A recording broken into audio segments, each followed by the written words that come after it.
સ્વાધ્યાય 10.1 પ્રશ્ન નંબર 3 ધોરણ 7 જુઓ એટલે આપણે શું કરવાનું છે નીચે આપેલી પદાવલીમાં અચળ પદ સિવાયના પદોનો સંખ્યાત્મક એટલે કે જે સંખ્યા હોય તે સહગુણક લખવાનો છે ચલ વાળો પદ સહગુણક લખવાનો નથી ચાલો પ્રથમ દાખલો જુઓ પ્રથમ દાખલો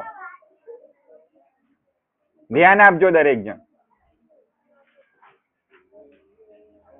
5 ઓછા 3 નો 2 તો ધ્યાન આપો એટલે દરેક જણ એટલે 5 એ અચળ પદ છે દેખાય છે ને 5 એ અચળ પદ છે આપણે એનો પહેલા કયું પદ લખી શકીએ તો એના માટે આપણે પદ લખી શકીએ 3t ઓછા 3t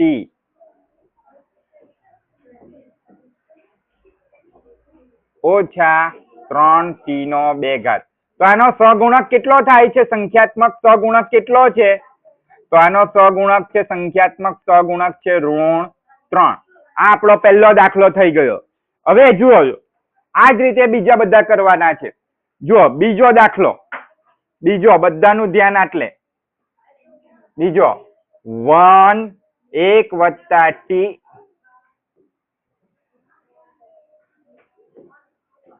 1 વત્તા t નો 2 વત્તા t નો 3 ચાલો એટલે અચળ પદ કોણ છે આમાં અચળ પદ કોણ છે બોલો હા એક આ એક જ અચળ પદ છે બાકીના બધા કેવા પદ છે ચલ વાળા પદ છે આને કયો ચલ છે t તો આને કયો ચલ છે t નો 2 ને આને કયો ચલ છે 3 તો આ 3 નો સહગુણક લખવો પડશે તો આપણે એટલે પહેલા t નો સહગુણક લખીએ t નો સહગુણક કેટલો થશે t નો સહગુણક કોઈ કહેશે પછી t ના 2 નો સહગુણક લખીશું પછી છેલ્લે t ના 3 નો સહગુણક લખીશું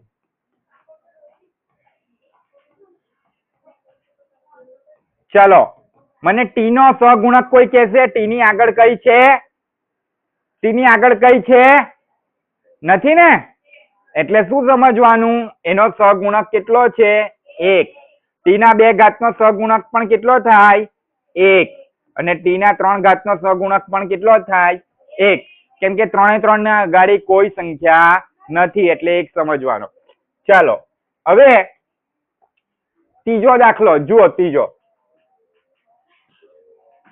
ત્રીજો દાખલો x વત્તા 2xy વત્તા 2xy 2xy વત્તા 3y ચાલો થઈ ગયો ચાલો આમાં જુઓ આમાં કોઈ પણ અચળ પદ દેખાય છે તમને એકલું સંખ્યા વાળું પદ દેખાય છે નથી આટલે જુઓ આટલે 5 એ સંખ્યા એકલી હતી ને આટલે એક એકલો સંખ્યા હતી અને કોઈ સંખ્યા નથી એટલે બધા પદનો સહગુણક લખવાનો છે તો પહેલા કોનો સહગુણક લખવો પડે x નો સહગુણક એ બી સંખ્યાત્મક જ લખવાનો પછી લખવાનો છે 2xy નો સહગુણક પછી કોનો લખવાનો છે 3y નો સહગુણક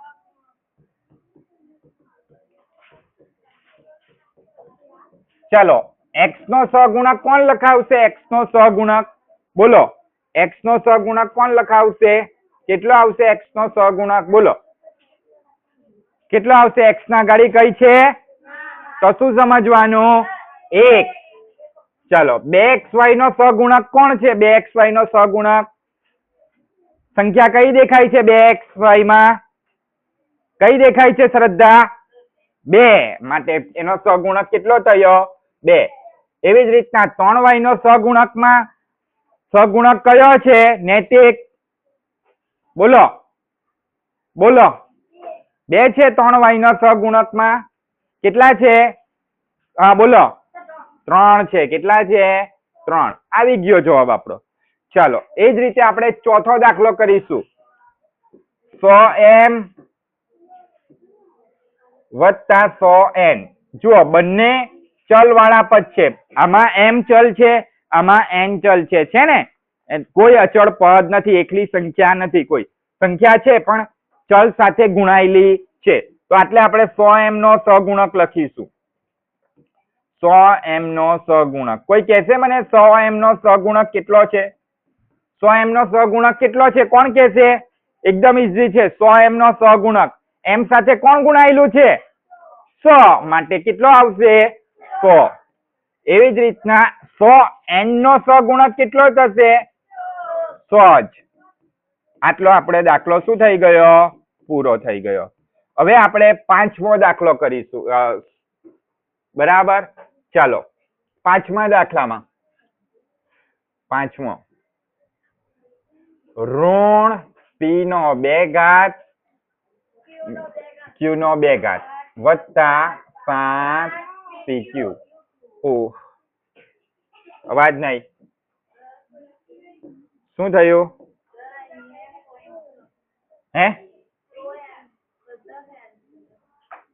હા 1000n છે, સોરી. સરસ, ભૂલ શોધી. ચાલો ધ્યાન આપજો. એટલે આ દાખલો ફરીથી કરવો પડશે આપણે.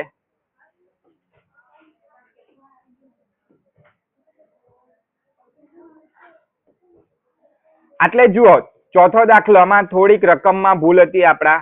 તો એટલે જુઓ 100m છે ને પછી આ 1000n છે. કેટલા n છે? 1000n. 1000n નો સહગુણક કેટલો છે? 1000n નો સહગુણક તો કેટલો આવશે? 1000 આવશે. n સાથે 1000 ગુણાયેલો છે ને એટલા માટે. ચાલો ધ્યાન આપો આગળ. હવે 5મો દાખલો. 5મો ઋણ p નો 2 ઘાત q નો 2 ઘાત વત્તા 7pq. એટલે જુઓ 7pq છે.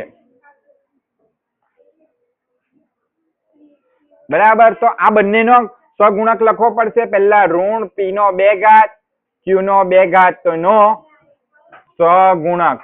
ધ્યાન આપજો. ચાલો આનો સહગુણક કોઈ કહેશે મને કેટલો આવશે? ઋણ p નો 2 ઘાત q નો સહગુણક કેટલો આવશે? બોલો. હા બોલો. 1 સાચો છે, પણ આગળ શાનું ચિહ્ન છે? ઋણ, એટલે એકલો 1 નહીં આવશે. એટલે કેમ 1 લખેલો? કેમ કે આગળ ઋણ ચિહ્ન હતું નહીં, એટલે આટલે આવશે ઋણ 1. એવી જ રીતના 7pq નો સહગુણક કોણ બોલશે? 7pq નો સહગુણક કોણ બોલશે? ચાલો બધાને આવડવું જોઈએ. બોલો જીનલ, કેટલો આવશે? બરાબર છે, બોલો કેટલો આવશે? 7pq નો સહગુણક. આ pq સાથે કોણ ગુણાયેલું છે? 7, માટે 7 એ શું થઈ ગયો? સહગુણક. એ રીતે છઠ્ઠો દાખલો હવે જોઈશું. જોજો છઠ્ઠો 1.2a વત્તા 0.8b. બરાબર, 0.8b.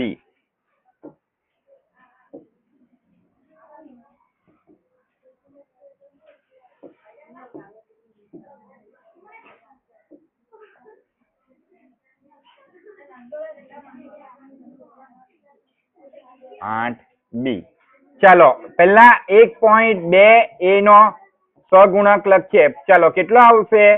તો એ આવશે 1.2 ને 0.8 નો સહગુણક 8b નો સહગુણક કેટલો આવશે?